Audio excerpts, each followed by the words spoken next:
വിശ്വസാഹിത്യത്തിലെ മഹാപ്രതിഭകളിൽ ഒരാളാണ് Russian novelist Dostoevsky. ലോകത്തിലെ ഏറ്റവും മികച്ച നോവലിസ്റ്റായി അദ്ദേഹത്തെ കണക്കാക്കുന്നവരുമുണ്ട്. വിചിത്രവും സ്തോഭപൂർണവും അവിശ്വസനീയവുമായ ഒരു ജീവിതമായിരുന്നു അദ്ദേഹത്തിൻ്റേത്.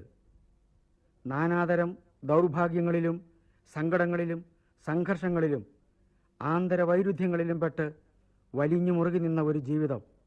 തകർന്ന സ്നേഹബന്ധങ്ങൾ, ഒറ്റപ്പെടൽ, ദാരിദ്ര്യം, കടം, രോഗം, അസന്മാർഗി എന്നുള്ള ചീത്തപ്പേര്, ചൂതുകളിയുടെ ഭ്രാന്ത്.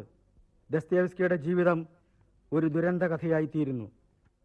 ദസ്തയേവ്സ്കിയും അന്നയും ഒന്നിച്ചുള്ള 3 ആഴ്ചക്കാലത്തെ ജീവിതവും ചൂതാട്ടക്കാരൻ എന്ന നോവലിൻ്റെ രചനയുമാണ് ഈ കഥയുടെ പശ്ചാത്തലം.